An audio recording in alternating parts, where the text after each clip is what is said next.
বগুড়া শহীদ Ziaur Rahman medical college হাসপাতালে চিকিৎসাধীন ৫ মাস বয়সী এক শিশুকে কেন্দ্র করে হট্টগোলের ঘটনা ঘটেছে।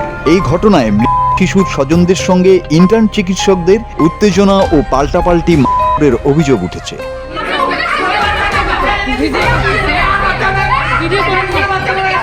বুধবার বিকেলে বগুড়া শহীদ জিয়াউর রহমান মেডিকেল কলেজ হাসপাতালের ওয়ার্ডে এ ঘটনা ঘটে।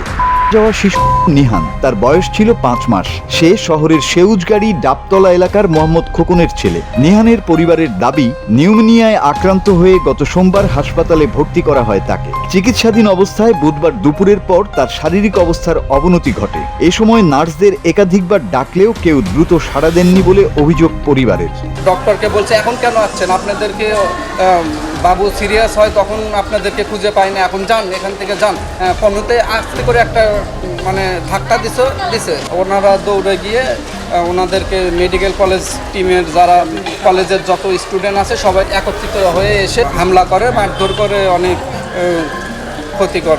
তারপরে আমাদেরকে আটকে রাখছিল, আমাদের মুসলেকে নিচে 4 জন মহিলা ছিল আর আমি একটা ছেলে ছিলাম। আর ওরা ছিল হচ্ছে তাহলে 40 থেকে 50 জন। ওরা আমাকে মারিয়ে দেখেন এগুলো কি করছেন। ওরা আমাকে পুলিশ এইভাবে আটকাচ্ছে, এইভাবে আটকাচ্ছে। এ ভাইয়া দাঁড়াও, তোমরা দাঁড়াও। ওরা আমার কারো কথা শুনিনি। তার মৃত্যুর পর উত্তেজিত হয়ে এক নারী স্বজন কর্তব্যরত এক চিকিৎসককে ধাক্কা দেন বলে অভিযোগ ওঠে।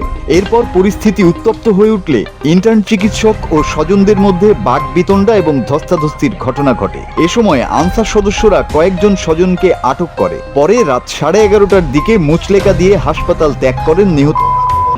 ঘটনার পরপরই হাসপাতালে উপস্থিত হন বাংলাদেশ মেডিকেল অ্যাসোসিয়েশন বিএম এর বগুড়ার নেতারা। আমাদের ডাইরেক্টর সাহেব এটা আপনার তদন্ত কমিটি করেছেন, আমরা বিএমএ থেকে এটা রেখে যাবো, আমরা স্টেপ নেব। কারণ হচ্ছে যে আমরা দেখতে চাই যে আসলে প্রকৃত ঘটনাটা যারা দোষী হবে ডেফিনেটলি তাদের যে সেটা পাবে। হাসপাতাল কর্তৃপক্ষ জানিয়েছে কোনো ধরনের বা বিশৃঙ্খলা সমর্থনযোগ্য নয়।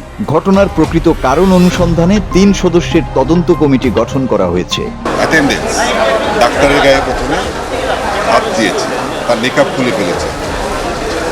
কোনো পক্ষেরই হামলা আমরা সমর্থন করি না এবং সেটা আইনানুগ না। ডাক্তাররা একটু ট্রমাটাইজড। আমি রুগীদের অ্যাটেন্ডেন্সের সাথে কথা বলেছি, তারা এটার জন্য অনুতপ্ত, তাদের একটা ভুল হয়েছে এটা স্বীকার করেছে। আর আমার ডাক্তারদের কাছ থেকে যেই ঘটনা সম্পর্কে আমি যে বিবরণটা পেয়েছি, সেই বিবরণের প্রেক্ষিতে কেন এই ঘটনা ঘটলো, কারা দায়ী, সেটাকে আমরা তদন্ত সাপেক্ষে বলতে পারবো। মৃত্যুকে কেন্দ্র করে হাসপাতালের ভেতরে এমন অপ্রীতিকর ঘটনায় রোগী ও স্বজনদের মধ্যে উদ্বেগ তৈরি হয়েছে। তদন্ত শেষে দায়ীদের বিরুদ্ধে ব্যবস্থা নেওয়ার কথা জানিয়েছেন হাসপাতাল কর্তৃপক্ষ। Desk report, Bangla TV.